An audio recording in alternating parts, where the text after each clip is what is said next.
Iniciamos entonces. Bienvenidos, bienvenidas todos, todas. El periodismo y los medios en general siempre han sido una parte muy importante de las transformaciones de la sociedad. De hecho, desde la Revolución Francesa fue una herramienta. Lenin le daba un papel importantísimo a la prensa, no solamente como agitador, sino como organizador de las masas y del partido. Marx fue periodista muchos años, de eso vivió. Pero más allá de eso, tomar el pulso de la prensa alternativa y de izquierda en este momento también refleja cierto grado de la marginalidad de esta izquierda y del movimiento social. Mucha de la prensa que podemos consultar, de las organizaciones, y no me refiero a ninguna en particular, pues todavía reflejan el panfleto dogmático, o las limitaciones teóricas, el nivel de desarrollo de las fuerzas políticas y de las fuerzas sociales. El periodismo marginal demuestra el marginalismo también de nuestras propias estructuras. Hay que recordar las grandes transformaciones, las profundas transformaciones que se han dado en las sociedades, y en particular en México, hablando de esto de la 4T, principalmente de la reforma y la revolución, sin todo ese precursor periodístico. Periódicos como Regeneración, de los Flores Magón, que llegó a tener tirajes de 50,000 ejemplares en 1905, o Revolución de Praxedis Guerrero con 10,000 ejemplares, ¿sí? En esos tiempos, que era extraordinario, y que a la vez eran leídos por los trabajadores o leídos a los trabajadores. Más tarde nos referiremos a eso. Entonces, ¿cuál es el pulso y cuál es la responsabilidad de nuestra prensa dentro del movimiento, cuando en realidad tenemos, y aquí sí, que vernos desde un punto de vista autocrítico de lo que estamos haciendo, pero también de lo que queremos hacer, de cuál es nuestro planteamiento para asumir esta responsabilidad? En ese sentido, damos la palabra, damos el uso de la palabra al camarada Gerardo de la Fuente Lora, miembro de la dirección colectiva de Tribuna Comunista, órgano del Movimiento Comunista Mexicano. Por favor, Gerardo, hasta por 15 minutos. Dale. Gracias, Juan Pablo, y gracias a todos por la invitación, por esta oportunidad para platicar de nuestra prensa, de nuestra comunicación, de la imagen que damos como izquierda y que queremos darnos a nosotros. Sin duda, la existencia de la prensa de izquierda, la prensa de los movimientos sociales, de las fuerzas progresistas, es absolutamente fundamental por muchas razones. Ya mencionaba Juan Pablo la vena leninista, a lo que en un momento volveré, pero también porque en la época en la que estamos, sin duda los medios masivos de comunicación tienen la característica de que siempre nos devuelven la imagen de nuestra propia derrota. Si nos vemos en los medios en general, los medios siempre narrarán la historia de cómo han sido derrotados los movimientos sociales, cómo las luchas no tienen sentido, todos los políticos son iguales, en fin. El espejo que nos brindan los medios masivos de comunicación es ese, la narración de nuestra derrota. Y por eso necesitamos tener prensa cada uno de nosotros, para tratar de contarnos una historia diferente de nosotros mismos. Tribuna Comunista, estamos muy conscientes de eso. Tribuna Comunista es un medio que lleva muchos años, ya casi llega a una década de existir. Esta semana vamos a publicar el número 450, se dice fácil, pero 450 semanas sin fallar de una publicación de izquierda en México es una verdadera hazaña, ya independientemente de cualquier otra consideración. Podamos opinar lo que podamos opinar de Tribuna Comunista, esta capacidad de permanencia de un medio es absolutamente importante. Claro, Tribuna Comunista tuvo esa posibilidad, entre otras razones, porque fue fundada y dirigida por Marcos Leonel Posadas, quien a su vez fue director de oposición en el Partido Comunista Mexicano y conocía su oficio, conocía no solo el oficio periodístico, sino las condiciones de la organización política que son necesarias para producir un medio así. Sin duda, tuvimos mucha suerte de que Marcos Leonel encabezara este proyecto y lo mantuviera, porque además él lo hizo de eso una consigna personal, ¿no? Una misión que nos permitió sobrevivir incluso después de que él murió, porque dejó plantadas las bases organizacionales, institucionales, la forma de trabajo para poder continuar con esto. En Tribuna Comunista nos hemos planteado hacer una revista. Este es un primer dato muy importante. Se trata de una revista que además se asume como tal y se asume en el sentido de que produce un diseño, una gráfica, un objeto que en sí mismo constituye un mensaje. Es algo así como los discos LP, los álbumes de los músicos, en los que desde la portada, el diseño gráfico de los cartones que envolvían al disco, el orden de las piezas, todo eso, cada número de un LP, cada edición de un LP era una obra de arte en conjunto. Así es Tribuna Comunista y así quisiéramos que fuera, que sea una revista y que en ese sentido haya una congruencia entre la portada, las secciones, el diseño gráfico, la tipografía, etcétera, etcétera. Cuando esta dirección entró, de la cual yo formo parte, Eder Vite y Daniel Carlos García, somos la dirección colectiva de esta revista, nos propusimos orientarla en ese sentido. Ese es un dato importante, porque nuestra revista se publica en una plataforma que se llama ISU, y se distribuye y se accede a ella en forma global como una revista. Uno de los debates, y me gustaría platicar con ustedes ahora que intervengamos todos sobre esto, es que estamos a punto de abrir una página de Tribuna Comunista y del MCM, pero en las páginas web el trabajo, el diseño es totalmente distinto a lo que les estoy planteando de la revista, porque en la página web se accede a cada uno de los artículos y no tiene una periodicidad especial. En fin, el trabajo es distinto y los objetivos tienen que ser diferentes. Estamos en esa discusión en estos días, precisamente en Tribuna Comunista, incluso pensando si debemos o no mantener la revista o quedarnos solo con la página web. Continúo con algunas características rápidamente. Queremos hacer una revista, y la hemos hecho, y queremos hacer una revista de gran calidad. Estamos preocupados por la marginalidad y queremos intervenir en los debates públicos con un alto nivel. Por ejemplo, entramos en contacto con la editorial Capitán Swing para publicar en exclusiva en México la introducción al libro de Kristen Gotzi, ¿Por qué las mujeres disfrutan más del sexo bajo el socialismo?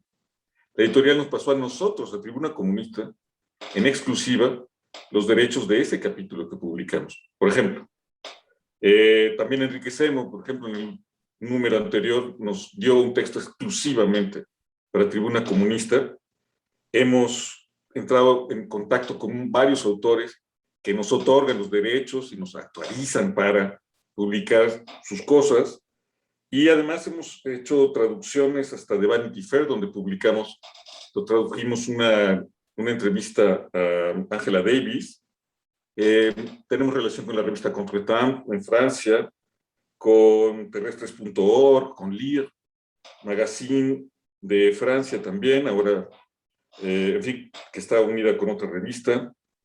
A ese nivel, queremos que nuestros materiales sean de primer nivel, periodístico, intelectual, cultural, y que podamos competir con cualquier revista de este tipo. Ese es un nivel en el que nos movemos. Pero a la vez, queremos, y tenemos dificultades para ello, ahora que hablaba Gerardo de eso, tenemos dificultades para recuperar las luchas, las manifestaciones de los movimientos populares. Tenemos una sección que se llama La Resistencia, de la que se encargan los jóvenes de Guadalajara, que cada semana hace un recuento de las luchas en el país, y tenemos otra sección que hace un recuento de las luchas en América Latina. Sin embargo, nos falta mucho en eso, porque no tenemos un equipo de reporteros que pueda acercarse a las luchas como tales, no tenemos tampoco un contacto directo con los movimientos que están en acción, y entonces esta parte la tenemos bastante débil. Ahorita hablo sobre eso, solo dos cuestiones más. Somos una revista que se quiere heredera de la prensa del Partido Comunista Mexicano y de la izquierda mexicana, pero ese es al mismo tiempo un gran capital y al mismo tiempo un gran problema. Por un lado, porque queremos recuperar una tradición de la izquierda de México, que tiene que ver con la belleza, con la alta cultura, en ese sentido. Alta cultura no quiere decir que sea de la élite, no. Quiere decir, me refiero a la calidad. Quiero recordar que los 3 grandes muralistas de México fueron miembros del Partido Comunista Mexicano y que su gráfica fue fundamental para el desarrollo de la izquierda. Recuerdo cómo Paco Ignacio Taibo II, en Bolcheviskis, esta novela maravillosa sobre el origen del Partido Comunista Mexicano y el Internacional, 1922, narra cómo Siqueiros está pintando en el edificio de la Secretaría de Educación Pública porque un joven Vasconcelos loquísimo los contrata a ellos, un Vasconcelos que era bastante conservador, pero contrata a los comunistas y allí está pintando Siqueiros, con una mano pintando en la pared y con otra con la pistola, disparándole a los reaccionarios que no querían que pintara. Ese tipo de intelectuales, de militantes, heredamos. Eso nos da una especie de compromiso peculiar de la izquierda comunista. Tenemos un compromiso con eso, con la gráfica, con el arte, con la belleza, con el taller de cultura popular, con la LEAR, con una tradición que llega hasta nuestros días, de artistas, que deberíamos reflejar en nuestra imagen. Eso nos plantea un reto muy importante. Por eso insistiré que queremos que Tribuna Comunista sea una revista bella en ese sentido. Pero al mismo tiempo tenemos un impulso contradictorio ahí que tiene que ver con nuestros propios símbolos. Porque como izquierda también heredamos toda una iconografía de la hoz y el martillo, de nuestros colores, de nuestros íconos, de nuestras figuras, que nos imponen ciertas restricciones y ciertas obligaciones iconográficas. Y en nuestras publicaciones estamos siempre en esa tensión. Tenemos que recuperar y mantener nuestros símbolos. Claramente la hoz y el martillo está siempre presente. Pero ¿cómo hacemos para que estos símbolos no se vuelvan una traba gráfica? Aunque no se puede creer eso, así es. En alguna mesa en la redonda en la que yo estuve con Leonel Posadas, no me acuerdo cuál era el tema, hablamos los dos, terminó la mesa, todo el mundo nos aplaudió y un muchacho que está en la primera fila nos dijo, oigan, qué excelente plática dieron, el único problema es, ¿por qué tienen todas esas cosas ahí en la pared? Porque teníamos un montón de hoces y martillos. Y el muchacho se sentía extraño con eso, ¿no? Le parecía arcaico, fuera de lugar. Necesitamos saber qué hacemos con esos símbolos a nivel gráfico, a nivel de comunicación, porque si no, nos va a pasar como le ha pasado a la Iglesia Católica, que en su momento, digamos hace 2 o 3 siglos, era la vanguardia de la iconografía, del multimedia. Ir a una misa era entrar a un espectáculo multimedia muy cabrón, pero desde hace un siglo la Iglesia Católica está congelada en sus imágenes, los obispos, su forma de vestir, sus gorritos, sus movimientos, absolutamente congelados, totalmente fuera de la dinámica de las imágenes contemporáneas. No podemos permitir eso. Esa es una primera tensión importante que tenemos que resolver. ¿Cómo hacemos para mantenernos en esta alta calidad artística, que es una exigencia nuestra? Porque debo subrayar eso. También luchamos por la belleza, luchamos porque la cultura llegue a todas las personas. Ajá. Por la cultura obrera, por la cultura de la resistencia, que también es cultura y tiene que ser buena. ¿Y cómo conjuntamos eso con nuestros símbolos? ¿Ok? Plantearé ese primer problema. Otro problema importante que yo creo es que, en efecto, el gran fantasma que tenemos todos los medios de izquierda es Lenin.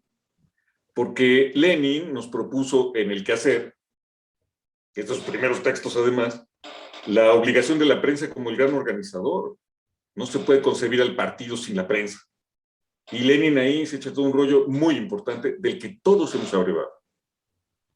Sí, pero en nuestro tiempo, las formas de acceso de los militantes a informaciones, las formas de comunicación internas de las mismas organizaciones son mucho más amplias que en tiempos de Lenin. Seguramente el Iskra se tardaba quizá cuánto llegar al último rincón de Siberia y no había otra forma de acceder a la información y a la línea del partido. Pero hoy hay muchísimos medios, además del teléfono y todo lo demás. No niego que el periódico del partido, en este caso Tribuna, sigue teniendo esa importante función leninista, pero también nos plantea problemas en la revista porque tenemos que combinar las resoluciones de la dirección del MCM, las cuestiones más prácticas de cómo organizar los núcleos, que va a haber una campaña de tal y tal, junto con los artículos teóricos de gran profundidad o poemas culturales ahí, y nunca es claro cómo hacerlo. Pero aparte de esas dificultades, yo creo que una consecuencia peculiar del leninismo en la prensa de la izquierda es que nunca nos hemos planteado la posibilidad de hacer unidad de los medios de comunicación de la izquierda. En el MSM estamos ahora metidos en muchos frentes unitarios. Estamos trabajando con Unidad Comunista, estamos trabajando con el MAS-PP, estamos trabajando con Unidad de las Izquierdas, estamos trabajando en la Ciudad de México con otros grupos. En el MSM estamos comprometidos con la búsqueda de la unidad de la izquierda porque queremos cambiar la correlación de fuerzas, queremos salir de la marginalidad, queremos ser actores importantes y además nos lo planteamos en el corto plazo. No queremos serlo para las calendas, queremos intervenir en este país ya. Y sin embargo, en ninguno de nuestros esfuerzos unitarios se ha hablado nunca de cómo hacer para unir, para conjuntar nuestros respectivos medios de comunicación. Cada uno de las organizaciones chiquitas que se juntan tiene sus propias paginitas, tienen sus propios boletines, sus propios impresos, pero ni siquiera se ha tocado la posibilidad de armar una especie de holding de comunicación que una todas las capacidades que tenemos, que son pocas, pero que si sumáramos todo aquello con lo que contamos, y no me refiero solo a lo material, me refiero a las habilidades de los que estamos ahí, que es lo más importante, a las ideas de los que estamos ahí, quizá podríamos hacer algo que en conjunto nos sacara de la marginalidad. ¿Por qué no lo hacemos? Yo creo que no lo hacemos porque ni siquiera se nos ocurre por la herencia de Lenin. Porque para Lenin, el periódico del partido es la columna vertebral del partido, es el partido mismo. Y por eso podemos hacer unidad en todo lo que quieran, pero nunca vamos a dejarle a la unidad comunista, nunca le vamos a dejar Tribuna Comunista, porque Tribuna Comunista somos nosotros. Y así cada uno de nosotros, ¿no? Yo creo que ese es un problema fundamental que tenemos que discutir ahora. ¿Cómo podemos hacer para incrementar esas capacidades haciendo unidad de los medios de comunicación de todos los que estamos aquí? Y en fin, terminaré mi exposición planteándoles eso. Me gustaría saber su opinión sobre eso. ¿Qué hacemos con Tribuna? Si ustedes la han visto, seguimos haciendo una revista, como les decía, como una unidad global en que cada artículo está relacionado con el otro, la gráfica, como eran las revistas, como este trabajo, o hacemos una página web, que ya está casi diseñada, en la que el acceso es para cada artículo, donde no hay una periodicidad específica, donde la relación con el lector es muy distinta, porque no es lo mismo plantearse leer un artículo. Debo decir que una de las críticas que se nos hacen con frecuencia a Tribuna Comunista es que es muy grande. En efecto, cada semana publicamos 100 páginas por lo menos. Imagínate, 450 números con 100 páginas cada número, es un esfuerzo grande. Y los textos suelen ser muy largos. Hay textos teóricos que nos dicen ahora, no, pues los chavos y la gente no va a leer un artículo de 10 páginas nunca. Entonces, nuestra opción sería, bueno, les hacemos caso, hacemos una página y escribimos textitos de 2 párrafos y con fotos muy así, o seguimos, perseveramos en una revista del viejo estilo, con esta perspectiva artístico-cultural de lucha de izquierda que les estaba yo planteando. En esas estamos y estamos abiertos a todas las opiniones. Ustedes ven ahí, tenemos en cada número nuestros correos. Hemos recibido colaboraciones de muchísimas personas, hemos publicado a muchísimas personas y en general estamos muy abiertos. La tolerancia, la apertura de ideas es lo que queremos que marque nuestra forma de hacer periodismo. Es lo que yo diría. Gracias. Muchas gracias, doctor Gerardo de la Fuente Lora. No podemos dejar de mencionar en un evento como este a dos periodistas poblanos, precursores, uno del siglo XIX y otro del siglo XX. El primero editó un periódico en pleno ascenso del porfirismo, un periódico además con un nombre muy provocador, se llamaba La Revolución Social, en los años 80 del siglo XIX. Se llamaba Manuel Cerdán Guanes, padre de don Aquiles Cerdán y de la familia Cerdán, obviamente. Junto con el coronel Santa Fe, quien después se hizo diputado porfirista, pero bueno, esa es otra historia. Él era abogado, era de Jalapa, si no mal recuerdo. Un hombre muy valiente. Pero además, uno lee el manifiesto publicado en ese periódico que tuvo muy pocos números y encuentra las raíces más profundas, ya ordenadas, del pensamiento anarcosocialista, anarcosindicalista en el estado de Puebla. Muy interesante. El otro, un grande. Llegó a editar y a publicar en el Machete. Luego fue director del Nacional.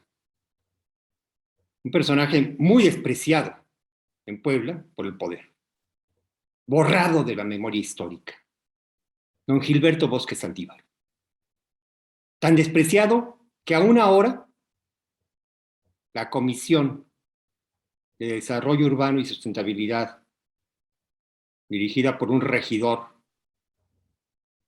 expanista, pero ahora de Morena, Talelí, un abogado ahí, se ha negado a dictaminar el cambio de nomenclatura del Boulevard Norte por el de don Gilberto Bosque Saldívar, cuando tenemos avenidas en Austria, en Francia, con el nombre de Gilberto Bosque Saldívar.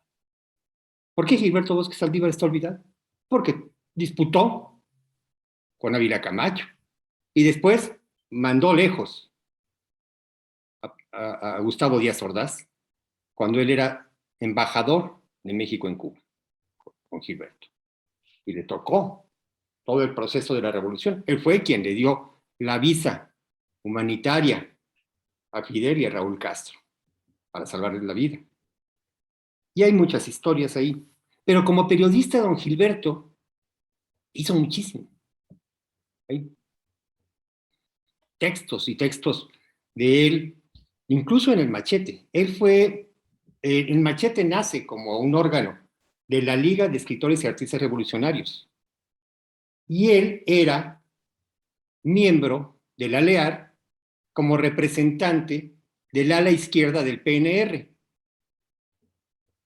Acuérdense que el PNR nace como una enorme aglutinación de muchas fuerzas creadas desde la presidencia de la República, y cualquier similitud con la actualidad es mera coincidencia.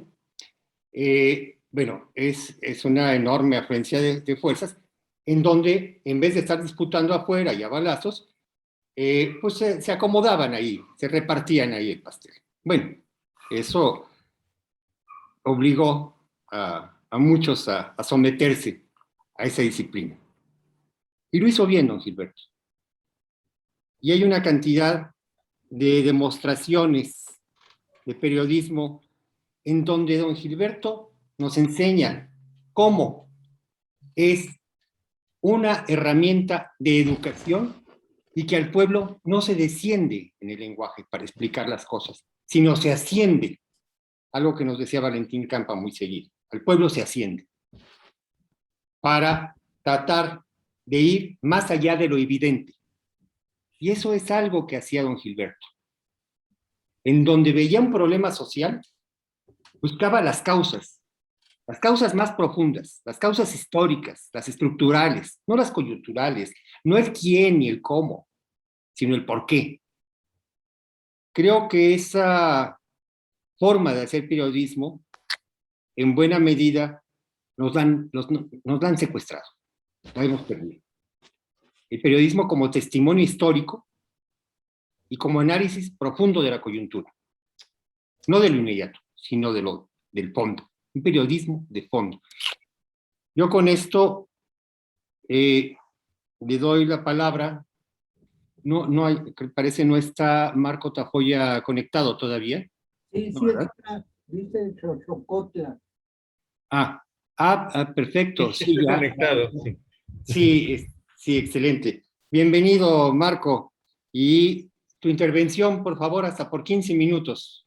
¿Sí? Muchas gracias, pues me da mucho gusto. Quiero agradecer la invitación de poder estar aquí con ustedes y bueno, desde aprovechando estas herramientas, estas otras formas de comunicarnos. En ese tiempo de ahorita estaba escuchando todo, me llevaron a recordar un buen tanto. Yo estudié unos años en la Universidad Autónoma de Puebla, antes de que fuera benemérita, ¿no? Antes de que le agregaran ese primer nombre, ¿sí? Hablo de 1988, 89, por ahí, ¿no? Entonces, me recordaba un buen tanto como estos momentos y de alguna manera, pues también comentarles que bueno, yo soy de una comunidad indígena, crecí entre las asambleas, entre los movimientos, entre las acciones de organización, pues de alguna manera, además fui hijo de mi mamá y mi papá, fueron maestros rurales, ¿no? Entonces la casa siempre estaba llena de gente, de reuniones, si no era para preparar el desfile, era para preparar la obra de teatro, o si no, las reuniones o las asambleas de las cooperativas de las luchas del pueblo, o sea, siempre había algo, ¿no?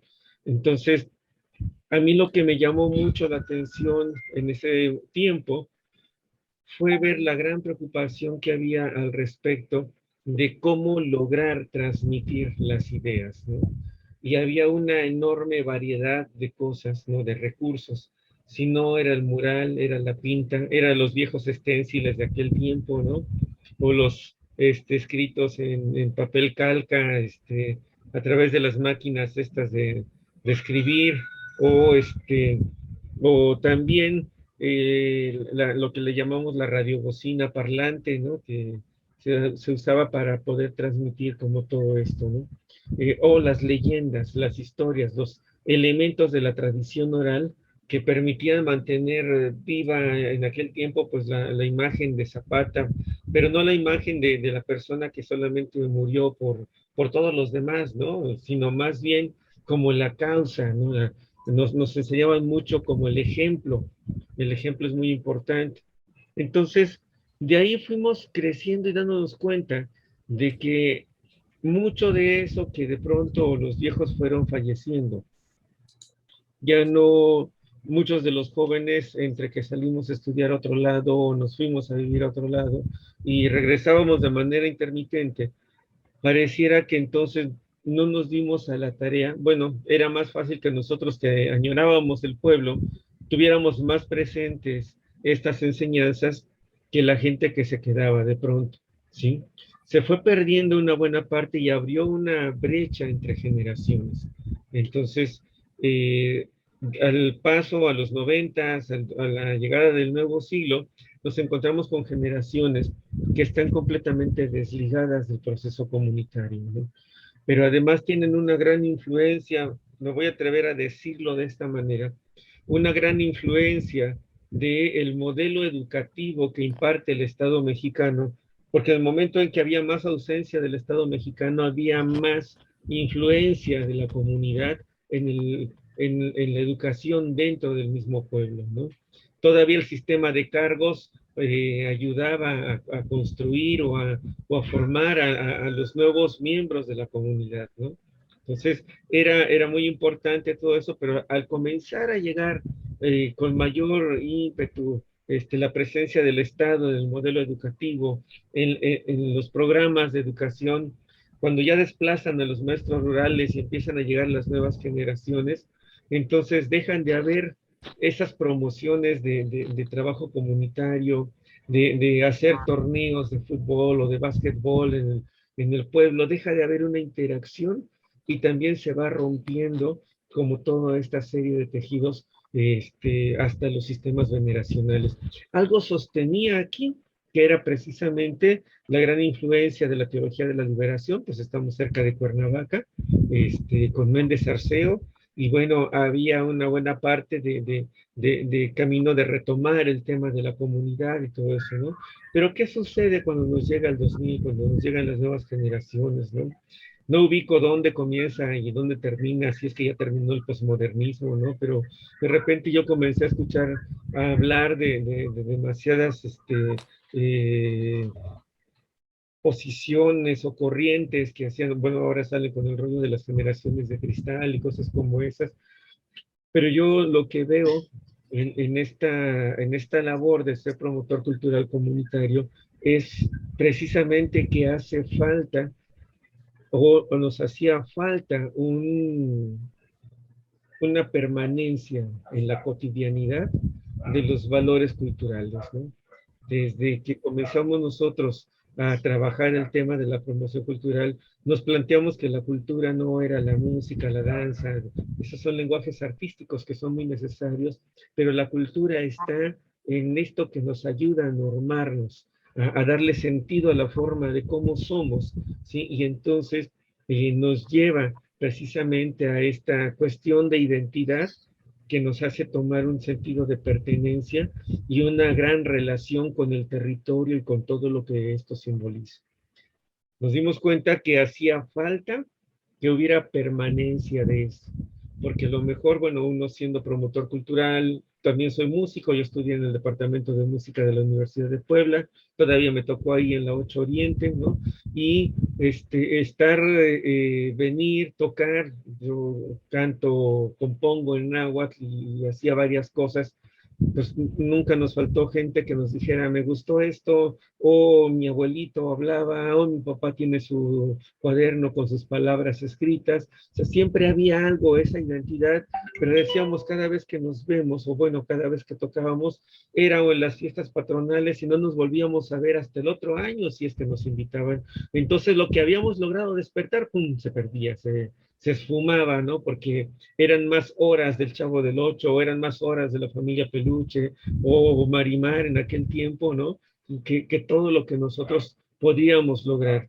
Decíamos, necesitamos hacer que esto esté presente de manera constante, cotidiana, en la comunidad, en las nuevas generaciones, y así es como comenzamos a trabajar la idea de crear un espacio para construir estos conocimientos, para intercambiar más en la idea de llegar y nos aportamos entre todos. Y de ahí también nos dábamos cuenta, porque buscamos, una de nuestras estrategias en aquel tiempo era, vamos a buscar espacios en los medios, ¿no? Pero no los teníamos, ¿sí? Porque no éramos los que vendíamos, porque no éramos los políticamente correctos, por cualquier motivo, porque no estábamos dentro de toda esta situación. Entonces dijimos, bueno, pues en los 90 dijimos, pues comencemos a hacer nuestros propios medios. Iniciamos con la radio Identidad, que era una radiobocina. También después fuimos formando el taller de video indígena para allá de 1993 y comenzó, le pusimos así, pero no sabíamos qué era lo indígena, por así decirlo, cómo definir cuál es la misma cámara que además graba imágenes y sonido y no sabíamos exactamente qué distinguía lo indígena o el cómo se dice, el video indígena del otro video que no es indígena, ¿no? Pues comenzamos a buscar estos caminos, estas herramientas para tratar, decíamos nosotros, primero de hacer permanentes los valores, pero después también entendimos, nos fuimos asumiendo más como comunicadores comunitarios en términos de no solamente dar noticias, sino decir qué significado necesito que la gente reflexione. O no que necesito yo, qué significado necesita la causa que la gente reflexione. ¿En qué quisiéramos llamar la atención? ¿Dónde tenemos que poner el dedo en la llaga, ¿no? ¿Dónde tendríamos que fomentar, veíamos una acción como la injerencia de las planillas, que son pequeños partidos políticos en la comunidad, y decíamos cómo tendríamos que cambiarle esa idea de que eso está asociado a la democracia y además de que está asociado al camino más civilizado y no las asambleas comunitarias, por ejemplo, ¿no? Eso ya, las asambleas comunitarias pues son parte del pasado y entonces ya no sirven, ya son anacrónicas. Pensemos cómo vamos a voltear a través de toda esta reflexión usando los medios. También aprendimos que no era tan fácil poderles decirles medios de comunicación a todos porque aprendimos que la comunicación es un ciclo completo, genera saberes, genera conocimientos, es prácticamente inevitable y en esta idea de que el centro cultural es un espacio donde todos intercambiamos ideas, nos dábamos cuenta que todo el tiempo que nos comunicábamos, nos quedábamos siempre reflexionando algo. De ahí fue que comenzamos a plantearnos entonces la idea de las iniciativas de comunicación comunitaria. Fuimos construyendo poco a poquito la radio, los espacios de capacitación, y bueno, en este momento que hemos logrado expulsar legalmente a los partidos del proceso electoral comunitario, obviamente no es tan sencillo, también oponen resistencia, también hay una lucha interna dentro de la comunidad, el colonialismo interno está presente definitivamente por todas esas generaciones que tienen mayor influencia del Estado mexicano, pues entonces se genera esta lucha constante, ¿no? Pero definitivamente contar con un medio, contar con los medios propios, no solamente tenerlos, sino aprender a hacerlos, debatirnos, a lo mejor tener que discernir demasiado sobre la ética, sobre esta construcción comunitaria y la defensa del propio medio y este derecho a la comunicación, a la información y a la libertad de expresión como parte de nuestros derechos humanos, pues nos lleva como, sí, a muchos tropiezos, a muchos encuentros, a muchos desencuentros, pero yo creo que sobre todo nos lleva a la construcción que es muy participativa, ¿no? Yo quisiera, pues no sé cuánto tiempo llevo, pero a lo mejor cerrar esta primera ronda o esta primera ronda de conversaciones diciéndoles que ahorita el medio que ha sostenido la comunicación hacia el exterior, a pesar del cerco informativo del que fuimos víctimas, ¿no? Porque todo lo que nosotros hacemos dentro de la comunidad no se publica por otros, ¿no? Los tenemos que estar moviendo. Afortunadamente las redes y otras herramientas nos dan esa posibilidad, ¿no? Pues las hemos aprendido a usar. Sin embargo, mantener el tema, la idea de defender los sistemas normativos internos desde esta perspectiva del desarrollo cultural comunitario, pues no hubiera sido posible sin este instrumento, que son precisamente los medios que se van construyendo desde la comunidad, para la comunidad y con la comunidad. Muchas gracias. Al contrario, compañero, muchas gracias. Y nos deja una provocación muy interesante para el debate. Porque bien, el movimiento social tiene su reflejo o su motor en los medios y en la prensa alternativa y de izquierda.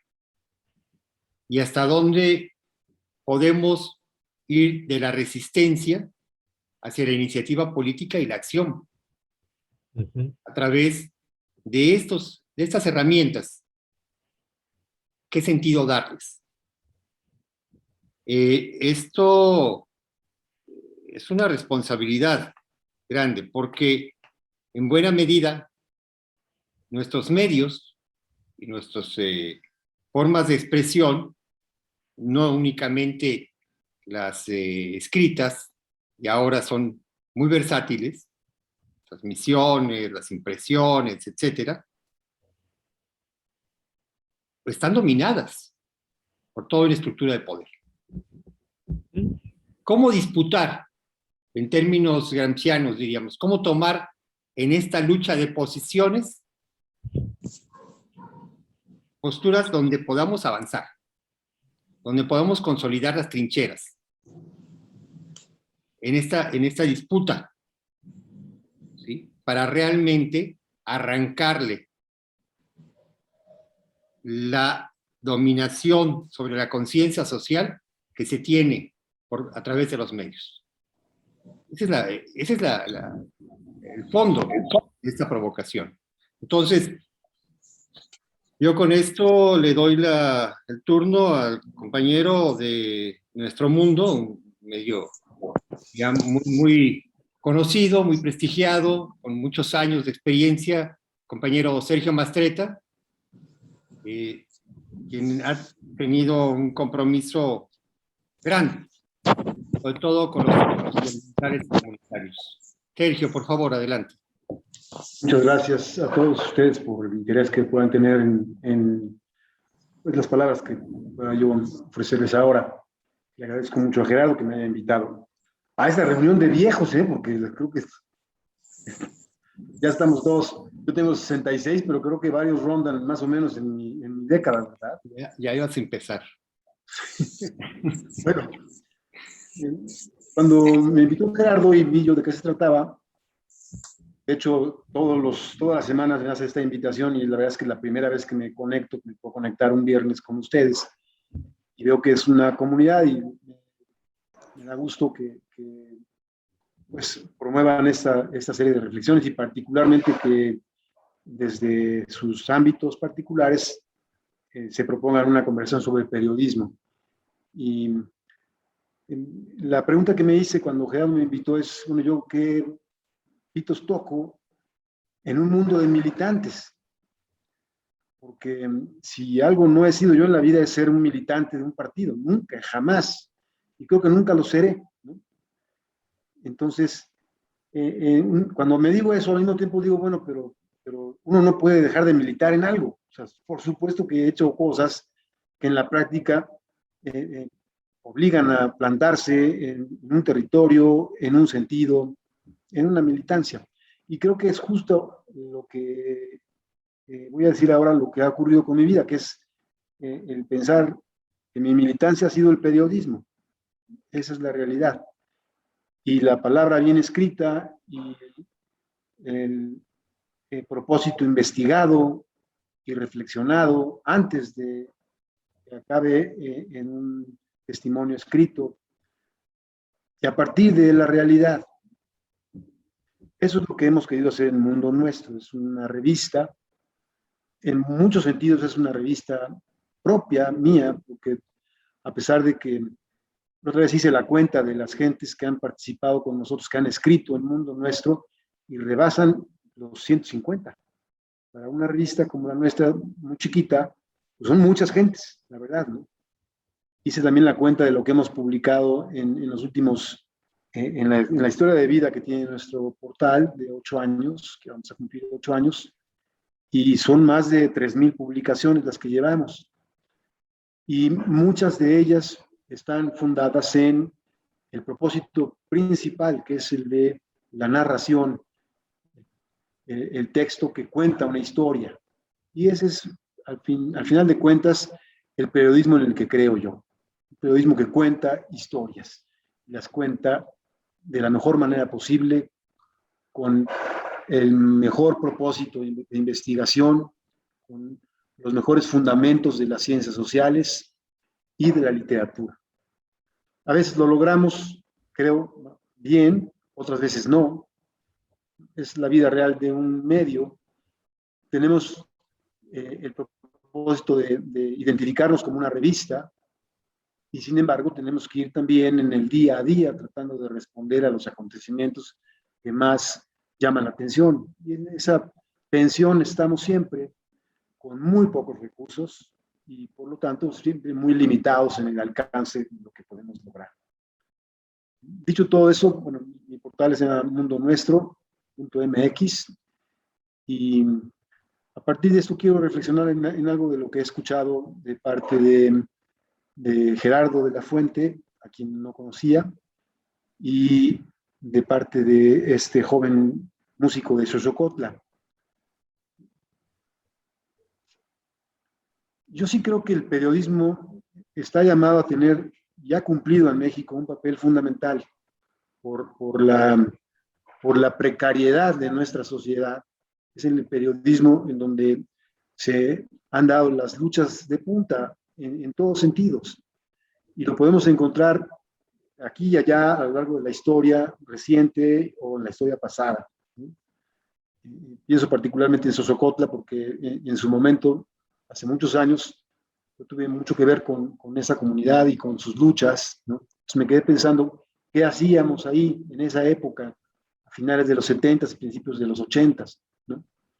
Y me acordé de una experiencia importante que hicimos, que encabezamos un grupo de personas en el arranque de esa década de los 80s, un periódico que se llamó Información Obrera. Y ahí hace rato mencionaban a Paco Taibo, él estuvo entre ese equipo de personas que llevamos adelante, un tipo de periodismo que se propuso contar las historias de los obreros y de las luchas obreras en la que participamos muchos de nosotros como obreros, como militantes de trabajo en una fábrica. Es una experiencia muy particular que está ahí para contarse y para recuperarse. Duró más o menos unos 3 años. Y creo que una reflexión que sí alcanzamos a hacer es ¿por qué fuimos tan marginales? ¿Por qué no fuimos capaces de construir un periódico que ganara un espacio público, que utilizara las herramientas de entonces y que dejara de ser marginal? No fuimos capaces. Nos ganó, pues no sé, Gerardo daba una explicación muy compleja de dónde viene este espíritu de la marginalidad. Yo creo que lo que más prevaleció entonces es, primero, los muy pocos recursos con los que hacíamos ese periódico, ¿no? Y la tecnología que no nos ayudó, la falta de dinero, recursos para poder hacer formalmente un periódico que saliera a la calle a venderse. No fuimos capaces de hacerlo. Y sin embargo, creo que es una experiencia que no se ha vuelto a producir. Un periódico hecho por obreros, hecho por militantes que están trabajando en movimiento obrero, que al mismo tiempo son periodistas y que tienen la crónica y en el ánimo de contar historias del día a día del mundo obrero, su propósito fundamental.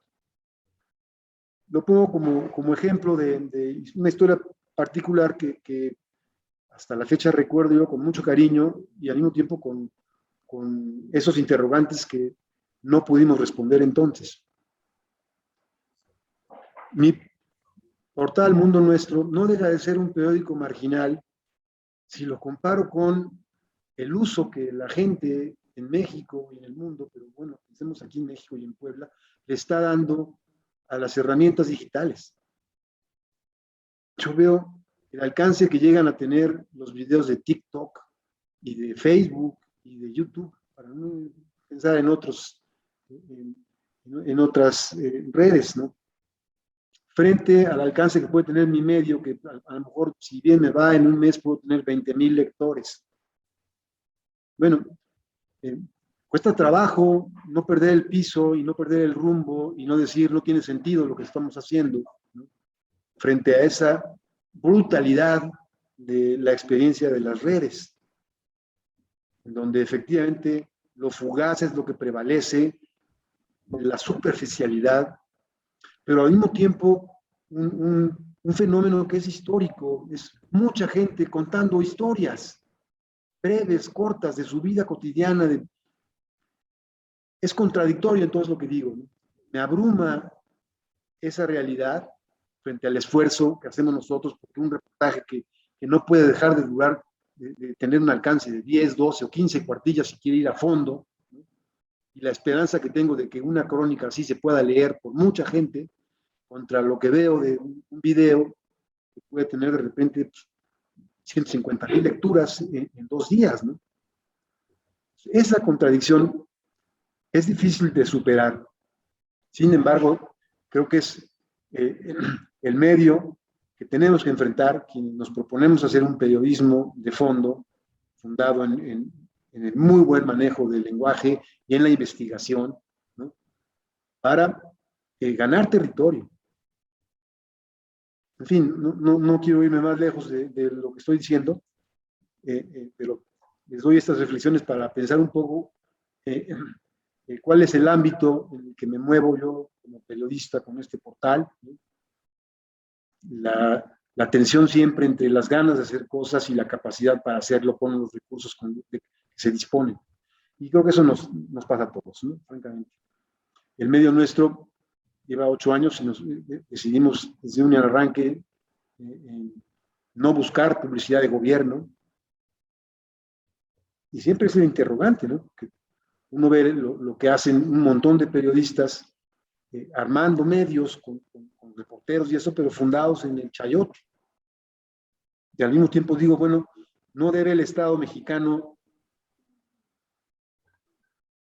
por ley, no solo respetar, sino impulsar la comunicación y el buen periodismo.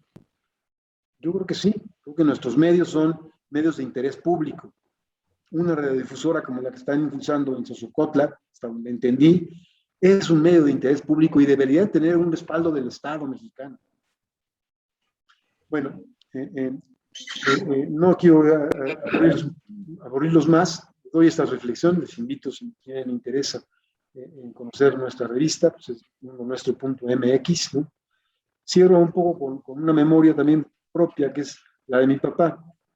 Mi papá ejerció el periodismo en Puebla unos años después de haber regresado de Italia, después de haber vivido 20 años allá y de haber sufrido la guerra. Y lo que más quería él era hacer periodismo y lo hizo entre 1951, 52 y 1971, el año en que murió. Escribió en El Sol de Puebla y en La Voz de Puebla. Tuvo una columna en paralelo a las crónicas que sobre el automovilismo y la ciudad de Puebla sacaba todos los lunes en El Sol de Puebla. Tuvo una columna política, de carácter político, voy a llamarle ahí, político-social, que se llamó Mundo Nuestro, en La Voz. Cuando el periódico La Voz de Puebla era mucho más leído que lo que hoy se lee El Sol de Puebla, con mucho más alcance en tiraje. Pero mi papá era un hombre que venía de un país fascista. Él era en la juventud, fue una juventud fascista en Italia, vive la guerra, hijo de un italiano, mi abuelo, un conservador, y terminó siendo atacado aquí en Puebla en los años 60 por los FUAS, por el Frente Universitario Anticomunista. Lo atacaban a él de comunista. Yo muy joven entendí, yo un niño, entendí que ese mundo que mi papá enfrentaba era un mundo que me atraía. Tuve una larga trayectoria yo en mi vida, hasta que me llevó finalmente a convertirme en periodista, pero siempre tuve esa idea de decir, el que escribe en un periódico tiene que hablar de su realidad, tiene que intentar comprenderla y tiene que ofrecerle a sus lectores herramientas para entender mejor el mundo. Y ese es el periodismo en el que creo, y en memoria de mi papá. Bueno, muchas gracias. Al contrario, Sergio, y un hermoso... Otra cosa más.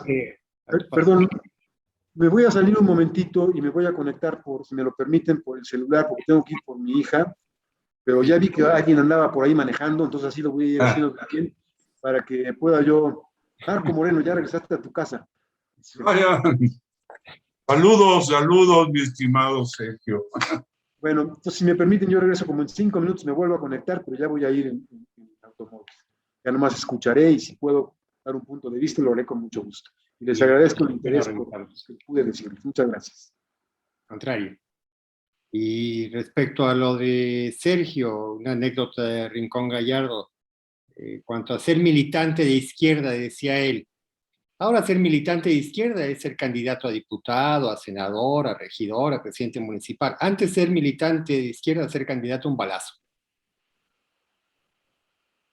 Marcos Leonel Posadas nos decía, la militancia es una actitud consecuente y creativa ante la vida.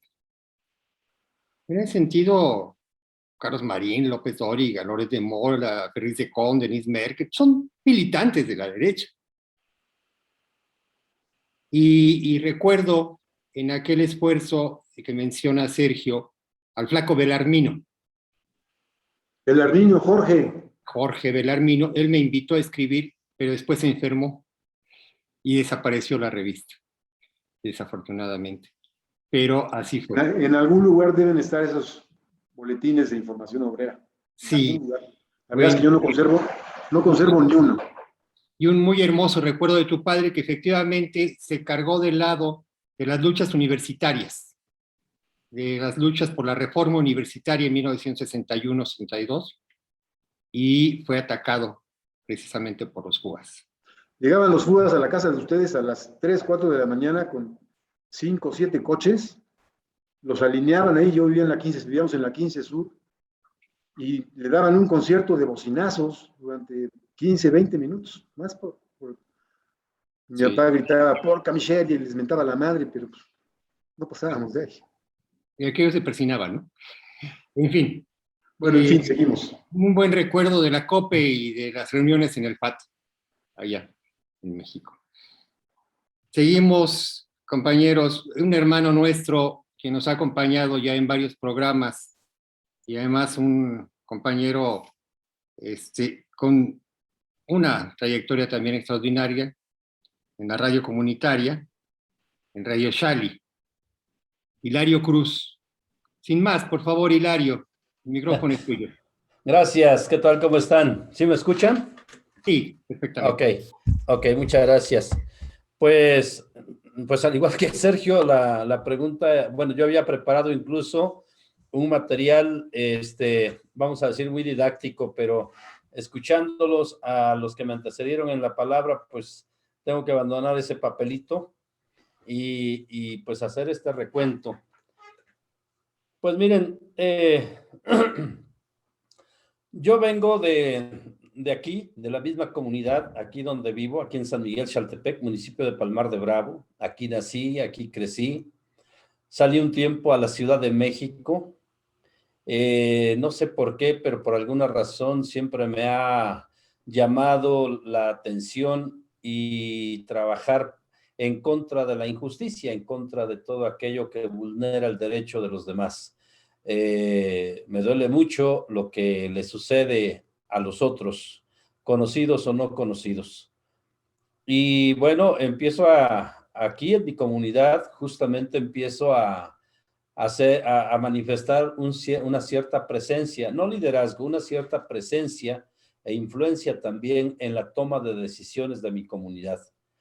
Y la gente me empieza a ver con cierta simpatía para algunos, no para otros, obviamente. Pero eso facilitó o llevó a que pudiéramos organizarnos allá por los años 70s, 80s, un grupo de chamacos, para terminar con este continuismo.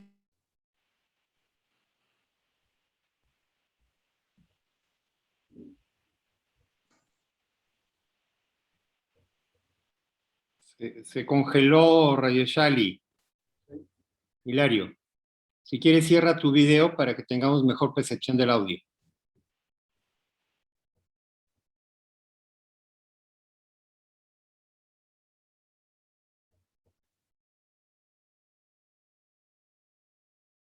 Ahí está. Hilario.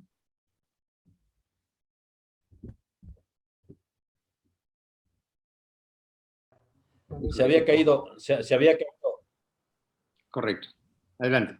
Sí, entonces yo sigo así y finalmente, pues, en todo el caminar, no sé dónde comencé a tomar el camino de la comunicación. No lo tengo así muy delineado, no muy preciso. Pero recuerdo que en la Ciudad de México, cuando me afilié al Partido Comunista, yo empecé a trabajar vendiendo publicidad en el periódico El Novedades, ahí, clasificados. Digo, no era una gran cosa, pero pues era lo que podía hacer en ese momento, ¿no? Después incluso empecé a vender publicidad para el grupo Radio Centro. De ahí me fui a Oaxaca, a Puerto Escondido, Y ahí toqué la primera puerta de una emisora, una radio comercial que estaba ahí en Puerto Escondido, o que está en Puerto Escondido, que estaba iniciando. Toqué las puertas y le dije al amigo digo, oye, pues yo quiero que me des chance de entrar allá en el cuartito ese donde están los micrófonos. Yo quiero que me des chance de entrar ahí. No, dice, es que eso no es tan fácil, dice, es que para eso hay que estudiar. Pues sí, yo sé que sí, pero pues dame la oportunidad, ¿no? Si no la hago, pues ya me voy, no pasa nada. Y me dice, mira, te voy a dar una oportunidad. ¿Qué te parece si me vendes unas series de radionovelas que no he podido vender, según él, para la radio? ¿Sí? ¿Cuáles son? Dice, mira, bueno, aquí me enseñó la carpeta de las radionovelas. Dije, uy, bueno, pues estas son pan comido. Digo, estas te las vendo rápido. Dice, ¿de veras? Digo, sí. Dice, mira, si me vendes las 4 series que tengo, te doy chance. Órale, vamos a tomándole la palabra. Dije, sí. Puerto Escondido en ese entonces era un pueblito. No tenía, digamos, la afluencia turística que hoy pueda tener. Era un pueblito con sus calles de tierra, no tenía adoquín, no tenía pavimentos, nada, no, era un pueblito. Entonces, pues había que vender a los negocios chiquitos, que eran farmacias, que eran tienditas, talacherías, un taller mecánico, o sea, a ellos había que venderles. Bueno, pues yo me fui, como que era tanto mi deseo, mi entusiasmo por meterme a la cajita de cristal, que en una semana le vendí las 4 series que quería que sonar en la radio. Cuando yo llegué, le dije, mira, aquí están tus contratos, aquí está tu dinero, dame mi comisión, digo, y cumple con lo que me dijiste. Me dice, no puede ser, dice, yo no he podido vender una sola, ¿en cuánto tiempo llevo aquí? Tú en menos del tiempo, dice, ya me vendiste todas. Digo, pues mira, si no las quieres, me las llevo a otro lado, no hay problema, de todas maneras ya están pagadas, ¿no? Y dice, no, ¿cómo crees? Dice, sí, dice, nada más dame chance, dice, ok, y ya. Pero me tuve que regresar aquí a Puebla, nuevamente. Estoy hablando ya del el año 80, 82 aproximadamente, que me regresé para acá. Y entonces se me ocurre la idea de tocar otra puerta, porque me había quedado la espinita de Oaxaca. No había podido entrar a esa cabina de cristal, dije. Y en un caminar sin rumbo fui a parar a Huamantla, a la estación de ahí de Huamantla, la HT. Y pues yo dije, igual, yo voy y toco la puerta, me atendieron, la recepcionista me atendió muy bien. El dueño me hizo esperar, pero me atendió. Yo le agradezco porque fue una atención muy personalizada y sin importar el tiempo.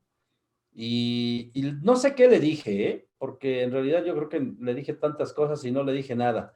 Pero como era una persona muy humana, este señor me dice, le entiendo perfectamente bien qué es lo que quiere, pero ¿sabe qué? Vamos por partes. ¿Qué le parece si primero me empieza a vender publicidad en su región? Pues la HT por acá nadie la escuchaba, pero una vez que empezó a aparecer los espacios publicitarios, pues la HT se fue para arriba, empezó a tener mucha audiencia.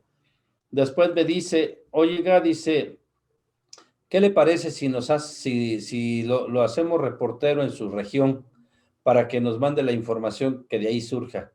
Digo, pues sí, adelante, no hay ningún problema. Dice, pero de eso no le vamos a pagar porque pues no hay recursos para eso.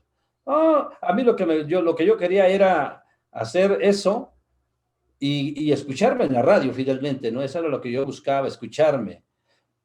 Como mucha gente seguramente quiere escucharse o desea escucharse. Entonces, bueno, finalmente como yo llevaba la información cruda, como la veía, sí, gracias. no me pude contener y entonces pues terminaron quitándome el espacio, diciéndome que me daban las gracias porque yo no me sometía a las normas de la emisora. Es así como surge la idea de crear la radio comunitaria en Xaltepec. ¿Por qué ellos sí tienen una radio y por qué nosotros no? ¿La radio es un privilegio de ricos, de las ciudades, o es un derecho de todas las comunidades? Así lo empecé a coincidir, a visualizar, y finalmente pues trabajé en ello. Me armé mi propio transmisor, un chiquitito así. Por cierto, tráemelo, Jade, el transmisor está aquí atrás. Lo empecé a armar y empezamos a hacer radio. Fue muy padre, la comunidad lo acogió con muy buena voluntad. Lo que no hemos podido lograr, lamentablemente, es sacar a la radio comunitaria del contexto o del encajonamiento. Aquí la tienen, miren, por si no la alcanzan a mirar. Este fue mi primer transmisor que yo me hice aquí. A ver si así lo ven mejor. Ahí está. En su cápsula de cristal también. Y entonces, bueno, pues digo que no hemos podido arrancarla del concepto de radio comercial. Para la gente, la radio comunitaria no existe. Para la gente, la radio es una radio más en el cuadrante que pone música, que pone comerciales. Entonces, creo que ese es uno de los problemas que enfrentamos, no solamente nosotros, la gran mayoría de las radios comunitarias en el país. Y otra cosa que tampoco hemos logrado es la inserción de jóvenes o de personas que quieran hacer comunicación comunitaria con nosotros. ¿Por qué? Porque lo primero que dicen, bueno, ¿y cuánto me vas a pagar? O sea, no hay ese concepto de colectividad, no hay ese concepto de servicio a la comunidad. Entonces, todo es que tenga que haber dinero. Sin dinero, dicen que con dinero baila el perro y sin dinero como perro. Y estamos como perro bailando sin dinero porque no tenemos, ¿no? Entonces, son de las cosas que no se han podido alcanzar. Ahora, afortunadamente, estamos logrando, afortunadamente por un lado y desafortunadamente por el otro, incorporar personas que van a hacer programas con nosotros, pero que lamentablemente no son de la comunidad, ni siquiera de aquí de la región. Son personas de la Ciudad de México, personas de migrantes en Nueva York, ¿no? Pero aquí no hemos todavía podido incidir en eso. Se me quedaron algunas cosas muy grabadas del primer ponente, o de quien me antecedió. Hizo puntualizaciones muy claras que creo que tendríamos que revisar también nosotros, si es que nos hemos estado acartonando en algo, pero creo que la radio comunitaria, independientemente de la problemática que presento, la radio comunitaria tiene un gran futuro y es una herramienta muy importante y necesaria, no solamente para los movimientos sociales, sino para las comunidades mismas. Una radio que nace en la comunidad al servicio de la comunidad. Por eso nuestro lema es, por una comunicación al servicio de la comunidad. Lamento haber absorbido mucho el tiempo, me dijo el Guachi, no sé si ya se me venció mi tiempo o no, pero pues lo dejo también ahí porque la historia es muy larga, son casi 40 años de caminar en este proyecto y bueno, ahora concesionados, por supuesto, con una potencia de 3,000 watts, con la oportunidad de las redes sociales, con la oportunidad de tener la radio en línea. Eso nos da también un margen de mayor cobertura, de mayor alcance, porque paisanos dentro del territorio como fuera del territorio llevan con orgullo la bandera de Radio Xali y como nosotros decimos en el territorio Xali. Muchísimas gracias. Muchas gracias, Hilario, y un abrazo hasta Xaltepec, con nuestro reconocimiento también por esta trayectoria tan larga y tan consecuente. La radio, los medios alternativos y de izquierda se limitan a la propaganda, a la denuncia, o hay línea en hay también formas ideológicas y de debate. En ese sentido, creo que dentro de los discursos que han aportado los compañeros, se denota la necesidad de ir de lo local a lo universal y viceversa. Y retomando un poco la propuesta del camarada Gerardo de la Fuente, y los voy a dejar como una pregunta en el aire, no para que en ese momento genere un compromiso como tal, pero ¿podríamos intercambiar notas entre los medios, entre nosotros? ¿Podríamos publicarnos, hacer una gran red y acrecentarla? No con un programa, sino con una intención unitaria. O sea, ser reporteros de un gran medio virtual y partícipes de un gran debate. Digo, esto de ser organizador es algo instintivo prácticamente, los comunistas, pero tiene que ser algo más social, más de una herramienta apropiada desde las masas. ¿Sí? Y no nos damos abasto ninguno solo. Entonces, en ese sentido, ir a la unidad, como una necesidad, para responder a la responsabilidad que tenemos de salir de las limitantes incluso por la disputa de la cultura, del pensamiento social, del conjunto del entendimiento de la sociedad. Y ahí lo dejo para darle la palabra a nuestro último ponente, nuestro camarada Marco Moreno Ortega, el Machetito de Puebla, órgano del MCM de Puebla. Por favor, Marco Moreno, adelante. Gracias, gracias. Buenas tardes a todos, todas las que nos escuchan y nos ven. Y quiero dar las gracias por la invitación para poder presentar puntos de vista que podemos decir son puntos de vista que ya se han tocado, pero que es necesario remarcar, no importa que se repitan. Yo quiero empezar con la necesaria definición de que los medios de comunicación o de información forman parte de la superestructura ideológica de la sociedad. Este es el efecto fundamental. Y me baso fundamentalmente porque cuando Marx era joven, en su libro de la ideología alemana, señala que las ideas de la clase dominante son ideas dominantes en cada época.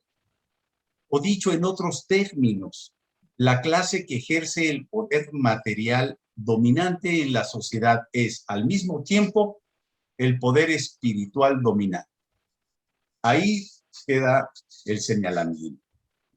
Esa tesis de Marx, explicada y desarrollada desde hace más de 150 años, a mí me ha parecido básica para entender el papel que los medios de información de masas han venido cumpliendo con aparatos ideológicos de Estado.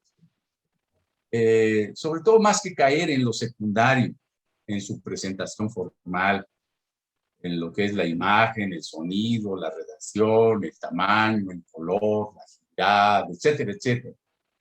Más que observar sus técnicas de distribución, venta de publicidad o de suscripción, lo que realmente interesa descubrir en los medios de información es la ideología que difunden, es decir, el conjunto de ideas que manejan para convencer a los videoescuchas con el fin de que elijan uno u otro camino o asuman determinada conducta. La difusión de los medios proliferan cuando también proliferan las organizaciones políticas. Y con más incidencia, las de la izquierda como órganos de expresión ideológica. Así nos ha sucedido en México en la década de los 70s. Casi todas las expresiones de la izquierda, tanto en la prensa escrita como ahora en los medios electrónicos, tienen una raíz, como ya lo había señalado Gerardo, una raíz que históricamente ha permanecido en nuestras memorias, y es el referido al qué hacer de Lenin, tanto como una tradición, como el referente más concreto y como guía fundamental que impulsó en la conciencia de la clase proletaria a una acción revolucionaria. En los 70s y a mediados de los 80s aparecieron una amalgama de publicaciones de izquierda que se identificaban entre sí. Justo, los costos eran muy bajos y la posibilidad de acceder a las máquinas de impresión, recordemos cómo era el mimeógrafo, pues solamente bastaba darle vuelta a la manivela para inundar las calles de propaganda. La década de los 80s, coincidiendo con la imposición del neoliberalismo en el contexto mundial, es el inicio del desarrollo acelerado de los medios de información. En primer lugar, de la televisión, la telefonía, la computadora, el internet y otros medios electrónicos.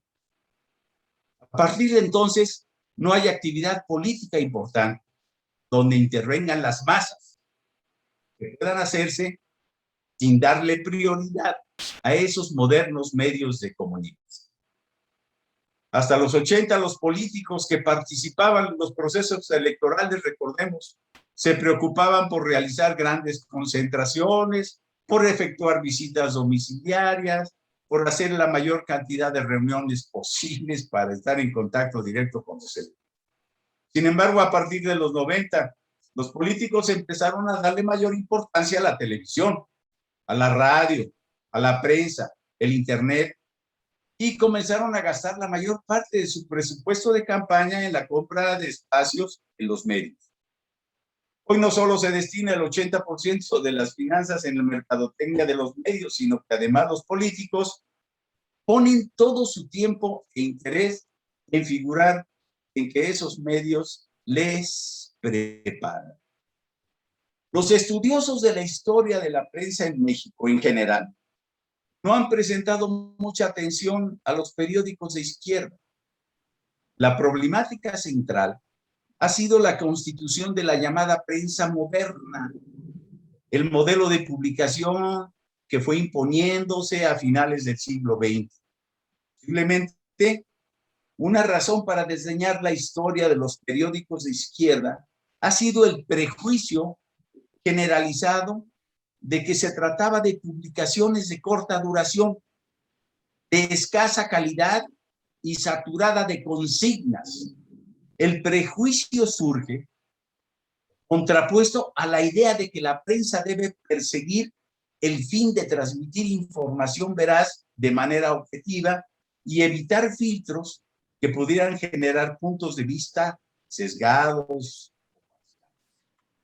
La ausencia de una historia de la prensa de izquierda, en consecuencia, deja en el silencio a la oposición que conformó el proceso cultural mediante el cual la prensa moderna logró ser hegemónica.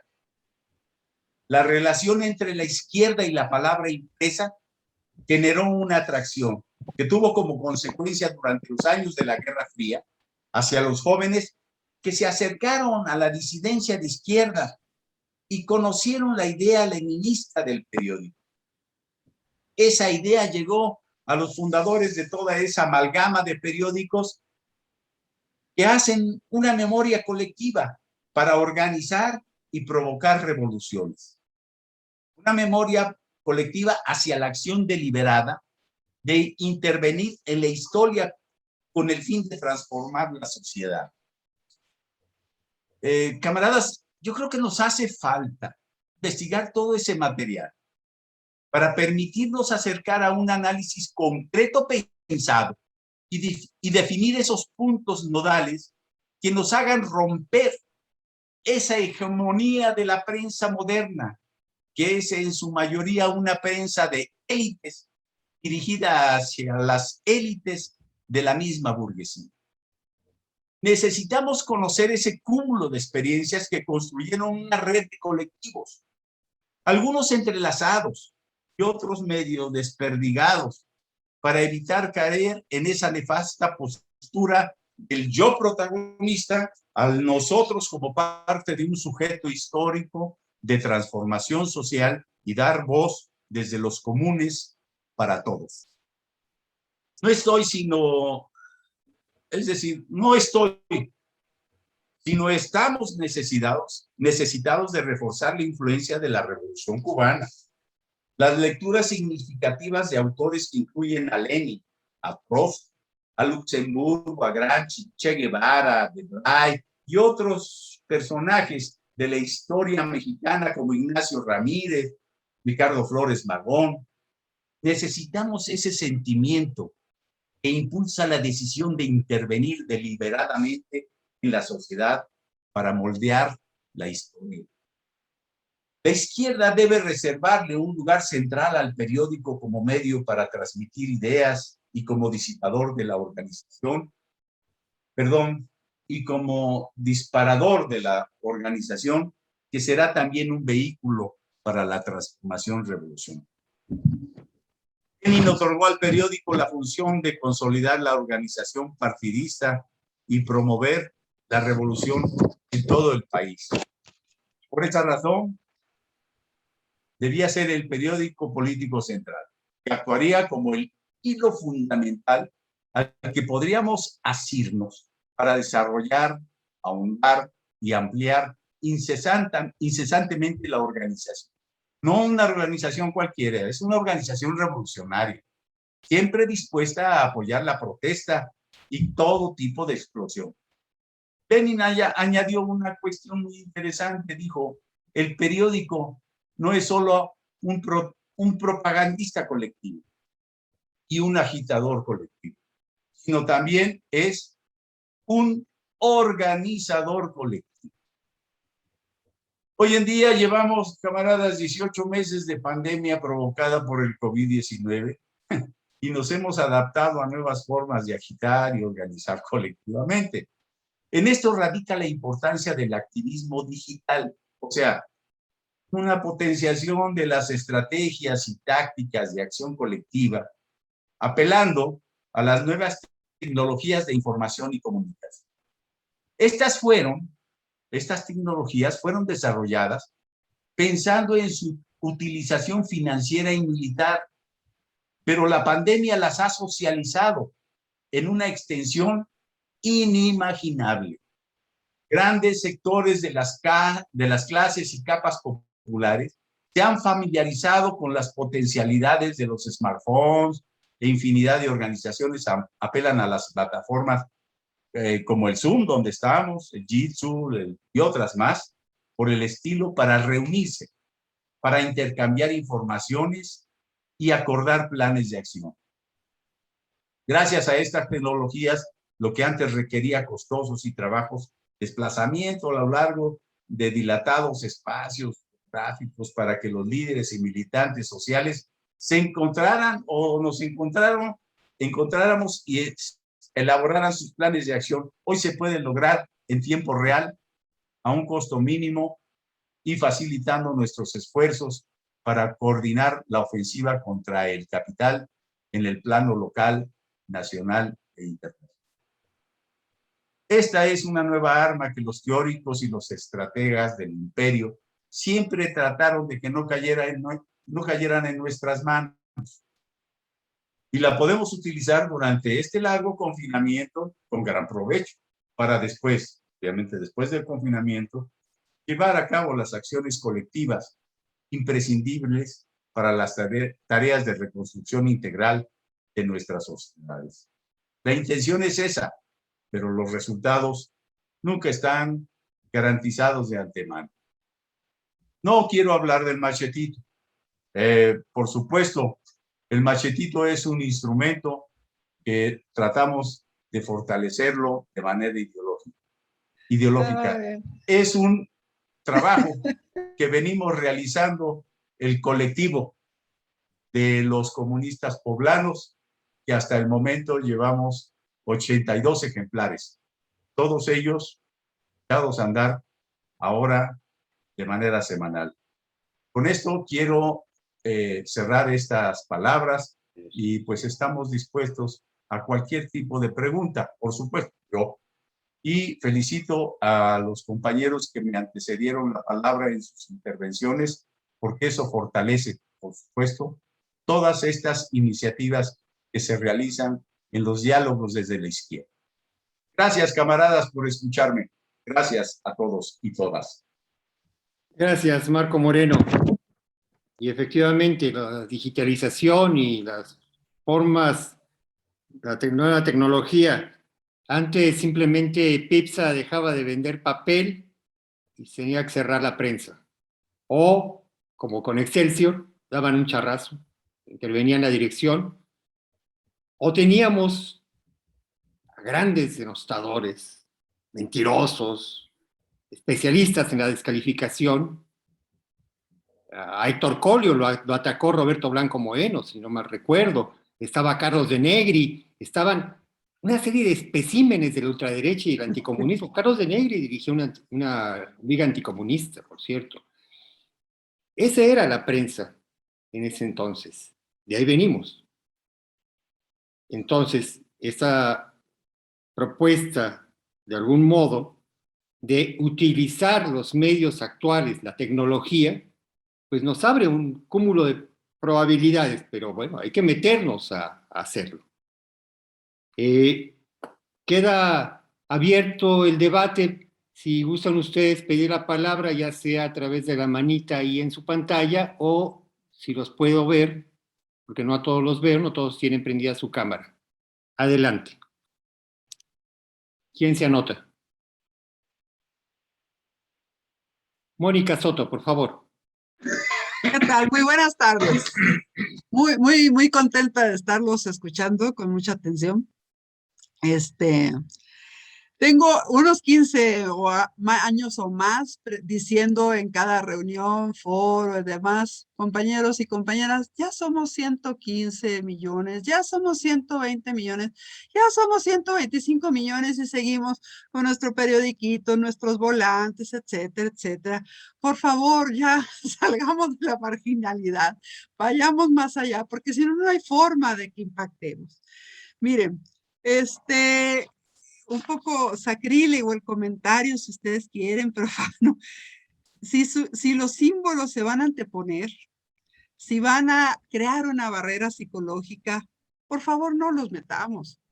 Dejémoslos para lueguito, para cuando ya estemos en confianza, pero no tratemos de abrir boca y de ganar auditorios anteponiendo símbolos. Esa es mi posición. Ni periodista ni comunicóloga. Soy psicóloga social de profesión y militante desde los 17. Algunas experiencias. Radio Bemba, cercana al equipo que creó Radio Bemba en Sonora, en Hermosillo. Una radio que empezó en un baño de la Universidad de Sonora con un watt. Luego los detectaron y les dijeron, oigan, váyanse para afuera. Entonces, pues negociaron y anduvieron a salto de mata por ahí con una radio clandestina que cubría Hermosillo. Hasta que por fin, en tiempos de Fox, cuando Krill era secretario de Gobernación, se logró un paquete de trámites de varias radios que fueron a dar hasta la Comisión Interamericana, hasta la Corte Interamericana, para pelear su permiso de radios, como radios permisionadas, porque solo hay dos tipos de permiso, el de radio permisionada y el de la comercial, que cuesta horrores. Entonces, desde entonces se planteó que el Estado mexicano estaba obligado a dar el permiso si se cumplían los requisitos. Y eso no quiere decir que sea siempre así, de todas maneras hay que sacarlo a punta de amparos, aunque entiendo que ahora se están facilitando y habría que aprovechar. Bueno, con Radio Bemba hicimos y promovimos seminarios 2006, 2007, varios, en la Ciudad de México, con la sección 18 en Michoacán, en Acapulco. Les pusimos un nombre muy mercadotécnico, se llamaban Guía Rápida para Construir una Radio Ciudadana en México. La verdad es que no era muy rápido el proceso, era bastante difícil, pero teníamos la ilusión de buscar que las radios ciudadanas crecieran como hongos y que algún día, y todavía es un sueño, podamos hacer una comunicación en todo el territorio nacional a través de puras radios y de enlace electrónico. A mí me cayó el 20 de la enorme potencialidad de la radio, no en el uso cotidiano, sino cuando estando lavando platos en Hermosillo, estaba a la vez oyendo Radio Bemba y Radio Bemba transmitía lo que estaba pasando en Bolivia y en ese momento en Bolivia el pueblo estaba insurreccionado, iba caminando rumbo a la capital para exigir que renunciara el presidente impuesto, cosa que lograron. Lograr que anticiparan la elección, lo que lograron, y fue la segunda elección en la que participó Evo. A mí me pareció absolutamente impresionante estar en una actividad tan cotidiana, tan lejos, y estar oyendo y pulsando lo que estaba pasando en ese momento en las calles de Bolivia y ser testigo de un hecho histórico de esa manera. Y bueno, Radio Bemba transmitía y transmite en FM, tuvo su crisis, tuvo una crisis, salió otra radio de ahí y demás. Bueno, los seres humanos no somos perfectos. Transmitía en radio, en FM para todo Hermosillo y a través de internet. Eso fue lo más cercano. En radio, por ejemplo, con la sección 18, el planteamiento fue: compañeros, ustedes son un sindicato, tienen recursos humanos. Es más, nos enteramos que tenían hasta el transmisor, por lo que más quieran. Dediquen 3, 4, 5 gentes a que hagan radio para que tengan una influencia inmensa en el Estado y ahí donde haya un maestro de la CENTE, que haya un transmisor y que haya un reportero, etcétera, etcétera. No se logró y hasta la fecha entiendo que siguen transmitiendo, haciendo radio por internet y nada más. En Acapulco encontramos que los de la Parota tenían un transmisor que les había dado la Unión Europea o no sé, alguien del otro lado, pero no sabían qué hacer. Incluso mandaron al seminario a unos jovencitos, jovencito, a que fueran a ver qué pepenaban ahí. Y así por el estilo. No sé qué hayas quedado de eso que sembramos. Ahora me voy a mi experiencia de la antítesis. En Quino, de aquel lado de Hermosillo, junto a la playa, una comunidad de 2, 3 mil habitantes, un joven se propuso hacer su revista. ¿Cómo creen que la imprimía? Con fotocopias. Imagínense eso. O sea, no horrible, sino lo que le sigue, espantoso.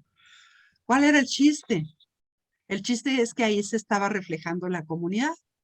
El chiste es que él, además de meter las notas que quería, pues iba y sacaba las fotografías del béisbol y la fotografía de la quinceañera, no hay fiesta más patriarcal, y la fotografía de la boda, y la fotografía de lo que se les ocurre, el bautizo, el cumpleaños, el funeral, o sea, todos aquellos sucesos que, de la comunidad, y los insertaba en su revista. Y luego a la gente, a los de los changarros, al del restaurante, pues sí les cobraba publicidad, unos cuadritos de a 300 pesos. Entonces iba a Hermosillo, sacaba sus fotocopias, engrapaba su revista y se la llevaba al pueblo a venderla a precio de 3 pesos, 5 pesos, qué sé yo, ¿no? O sea, eso no era para vivir ni nada. Pero circulaba, tenía ejemplares, porque eso de sentirse reflejado ahí, ¿no? Lo que no iba a pasar en ningún otro periódico del estado de Sonora, ni en la radio, ni nada, pues era para la historia. Entonces, por peor y más fea que fuera la revistita, la gente quería guardar su ejemplar a donde había salido la foto de algún acontecimiento fuerte. Lo dejo ahí, Raúl, perdón por el abuso del tiempo. Juan Pablo. Juan Pablo, perdón. Cierra, por favor, Taneco. Cierro. Necesitamos medios efectivamente que de todo tipo, usar las redes de todo tipo, ¿no? Para el público adecuado. Necesitamos debates sobre lo que está pasando en el momento y necesitamos teoría para poder entender la realidad. En fin, y deben retroalimentarse todos nuestros medios. Por supuesto que hay que poner cosas en común. O sea, el problema es que la radio no es tener el aparato, es saber qué fregados haces con el aparato, ¿no? Y cómo haces partícipe a la comunidad de tal manera que sienta que es su radio, que lo refleja, que se sienta identificado. Pero quien está escribiendo necesita divulgar de otras maneras lo que está escribiendo, ¿no? Entonces, sí se necesita como un banco común, un espacio común, una actitud de colaboración, desinflar los egos. Desde el MUS anterior, por esto termino, desde el MUS anterior al actual MUS, yo dije, adoptemos tribuna comunista, ¿no? Si es lo más avanzado que se tiene, lo más elaborado que se tiene, lo mejor en términos de contenidos y demás, para adelante. Claro, los compañeros tienen que renunciar a que sea solo de ellos y los otros tienen que aceptar que sea nuestro de todos, ¿no? Y meterle ganas. ¿Por qué vamos a reinventar algo como de cero si ya tenemos tanto avanzado? Bueno, ahí lo dejo. Gracias. Gracias Bien. por el espacio. Muchas gracias, Mónica. ¿Quién más, por favor, compañeros? Recordando a través de lo que nos dice Mónica, decía Salvador Novo que algo sabía de escribir y de periodismo, que escribir es como el sexo. Todo el mundo tiene con qué, pero no sabe usarlo. ¿Quién más, compañeros? Sí, por favor, ay, perdón. Sí, Marco, adelante. Marco te apoya. Sí, adelante. Ya. Sí, es que como hay 3 Marcos en esta conversación. Bueno, ahorita un poco tratando de contestar o compartir, no sé si es contestar lo que comenta Mónica, sino más bien compartir una experiencia. Nosotros comenzamos a hacer la radio, así como les explicaba hace un rato, a partir de la radio bocina. En el 2008 comenzamos a implementar estos procesos de capacitación, pero no nos quedamos solo en la producción radiofónica, sino planteamos una estructura a lo mejor media locada, pero lo que queríamos es que una radio comunitaria no se llamara comunitaria, porque está en un lugar rural, por lo regular se asocia a eso, ¿no? Lo comunitario es lo que está así como metido en la sierra, muy lejos, ¿no? Decíamos, no, lo comunitario es lo que hace la comunidad, ¿sí? Participa. Veníamos de una lucha bueno, nos tocó estar en los movimientos en contra de la ley Televisa. Yo era parte de una barra radiofónica de la sociedad civil en el estado de Morelos, y entonces estábamos peleando por abrir el espacio para los medios públicos, ¿no? Pero hacíamos unos medios públicos que pertenecen, o que de una manera se van a financiar por el gobierno. ¿Cómo podríamos lograr que la gente tomara sus propios medios, ¿no? Creara sus propios medios? Entonces, a partir de ahí planteamos mecanismos y establecimos una estructura que les comparto ahorita, voy a tratar de ser lo más breve posible. Contaba con un consejo ciudadano de la radio. Aquí lo armamos aquí en la comunidad, fue así como el piloto, y ese consejo ciudadano de la radio se invitaba a gente de los diferentes sectores, comerciantes, choferes, campesinos, ejidatarios, bueno, eran todos los que pudiéramos alternar. Y el papel de ese consejo ciudadano era hacer como un análisis, un diagnóstico, de decir, bueno, qué cosas tenemos, de qué tenemos que hablar, de qué problemáticas identificamos entre esa dinámica de cómo debería de ser algo y cómo es, y esa diferencia, decíamos, es encontrar la problemática, y entonces ellos proponían hablar de determinados conflictos. A un lado de ese consejo ciudadano había un consejo de programación, y ese consejo de programación entraba en diálogo y entonces decía, se identificó el tema del alcoholismo, bueno, proponemos contenidos para hablar del alcoholismo. Y se planteaba todo esto y pasaba al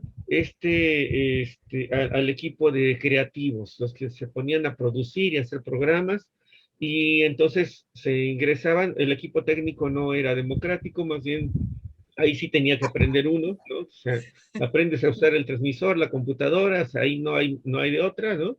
Y entonces el otro equipo que estaba del otro lado era el tribunal de oyentes. Y entonces estas instancias siempre estaban en diálogo.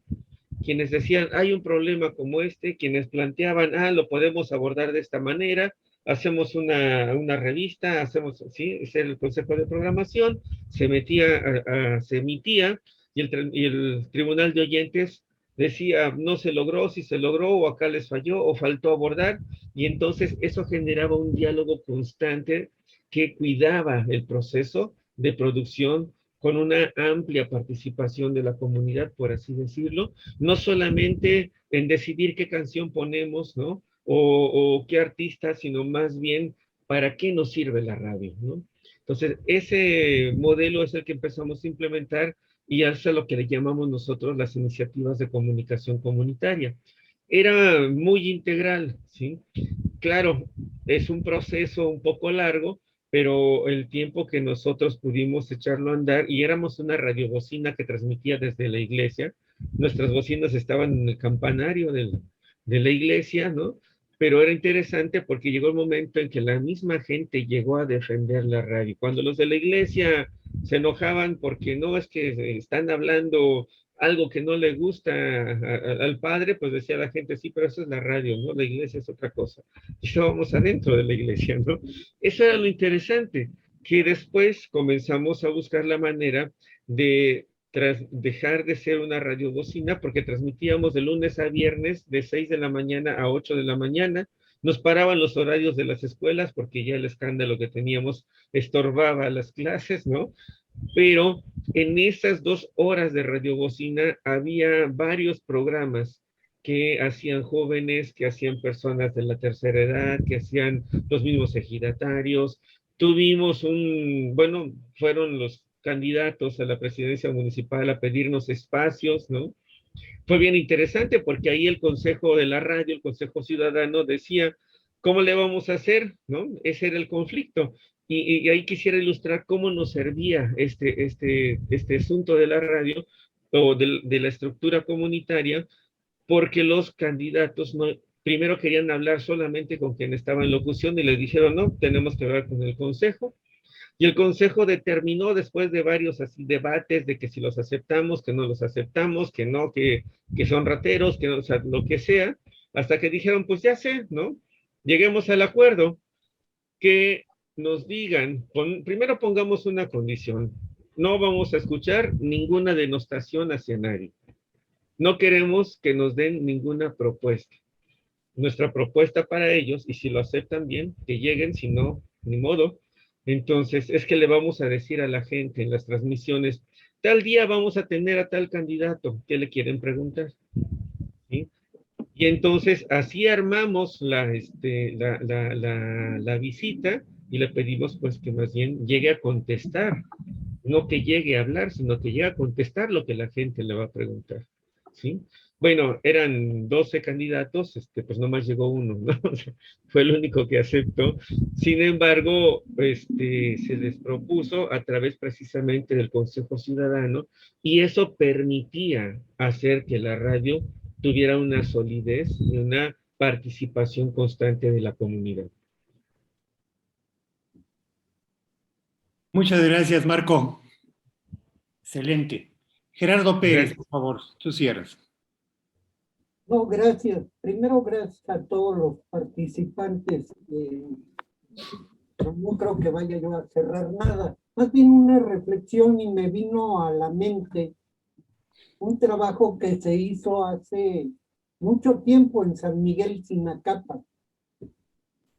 Y ahí se hizo un experimento o un ejercicio con compañeras náhuatl y se llamaba Reporteras Indígenas Descalzas. Fue todo una preparación, fue un proyecto de un año en donde se estuvo preparando a través de mujeres sobre los distintos géneros periodísticos y dio como resultado más que la implementación de una radio comunitaria, el que 2, 3 de ellas se incorporaran a Radio Quetzal. pero a más largo plazo, hoy se ve ya como un triunfo de ella, la radio comunitaria SANIC, y también ahorita que estaba escuchando a Mónica, hay que recordar o recuperar la memoria de cómo se creó la AMARC, aunque después tuvo problemas, la Asociación Mexicana de Radios Comunitarias, y toda esta batalla legal que se dio justamente en el sexenio panista.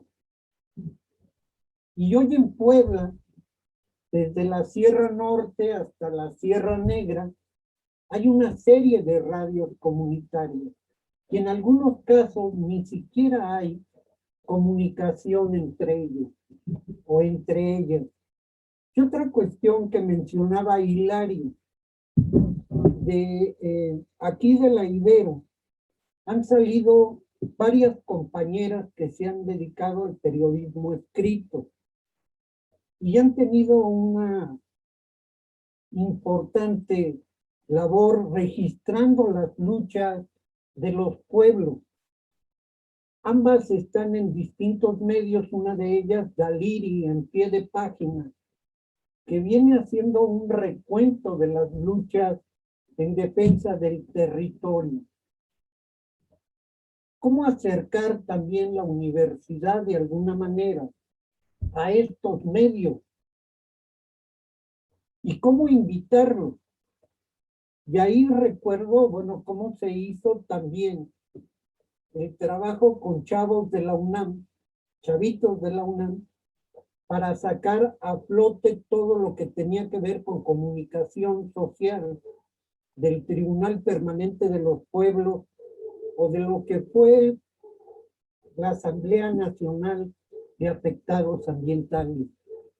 Y lo otro que, bueno, estamos hablando ya de radios comunitarias, de nuevas tecnologías, pero también estamos hablando de la prensa escrita.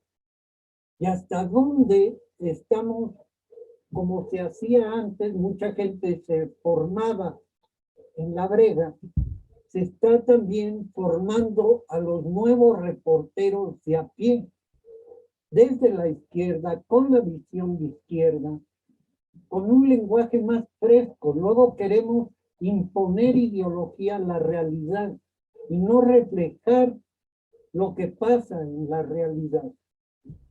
Hacemos ideología más que periodismo. Y finalmente, y en este sentido, hasta dónde nosotros también estamos inmersos como medio, por ejemplo, en esta campaña nacional de lucha en defensa de las y los defensores del territorio. ¿Cómo lo estamos abordando? ¿Desde qué óptica lo estamos abordando? ¿Con quién nos estamos acercando? O también en la otra campaña nacional de Cambiemos la ley minera. ¿Quiénes están presentes? ¿O hasta dónde en esta prensa alternativa de izquierda o comprometida hemos hecho eco de la Alianza por la Libre Determinación y la Autonomía, que le hizo llegar una carta a Andrés Manuel con una serie de demandas muy concretas sobre los derechos de los pueblos indígenas, o esta otra que se acaba de suscribir con los compañeros de la suspensión del pago de la deuda? ¿Cómo lo estamos abordando, no solo a nivel nacional, también en la región? ¿Cómo lo estamos traduciendo a los distintos medios? Y finalmente, pues yo les quiero agradecer a todos ustedes su participación. Este es un primer acercamiento. Sabemos que no están todos los que son, ni son todos los que están, y creo que hay que irlo abordando en otras reuniones. No sin antes invitarlos también la próxima semana, que vamos a tener a dos invitados. Vamos a tener a los compañeros del Comité Cerezo hablando justamente o dando a conocer el 10º informe Defender los Derechos Humanos en México. Sin verdad y sin justicia no hay transformación. Esos son unos. Y vamos también a tener a los compañeros de la Coordinadora Socialista Revolucionaria para que nos amplíen más información de la campaña de lucha en defensa de las y los defensores del territorio. Y, un propósito de este programa es también tejer redes a todos los niveles, tender puentes. Muchas veces adjetivamos. Yo creo que lo que hay que hacer es debatir y que las siglas no nos dividan. Hay que luchar por causas y menos por siglas. Gracias, compañeros. Muchas gracias, Gerardo. ¿Alguien más, compañeros, camaradas? No se amontonen. Bueno, si no hay más y son las 8:04, podemos concluir. Creo que ha sido una buena sección, a reserva de la valoración de todos y todas ustedes, y agradecerles muy, muy encarecidamente la participación a Gerardo de la Fuente Lora, a Marco Tafoya, a Sergio Mastretta, por supuesto, a Hilario, nuestro hermano, tantos años, a Marco Moreno, también, canalísimo, y a los asistentes. Claro. La grabación de esta sesión estará disponible a partir de mañana en las redes. Y pues nada más concluir con la cuestión esta de, bueno, ¿qué hacemos? Vamos a intercambiar nuestras notas, vamos a seguirnos unos a otros, a apoyarnos, a crear el gran medio de los medios para dar voz a los sin voz. Esa es la intención. Bien. Muy buenas noches, compañeras, compañeros. Muchas gracias. Un abrazo también. Dentro de 8 días nos vemos. Bien, nos vemos por acá. Gracias, Marco. Gracias a ti, Gerardo. Hasta luego. Hasta luego. Gracias, abrazo.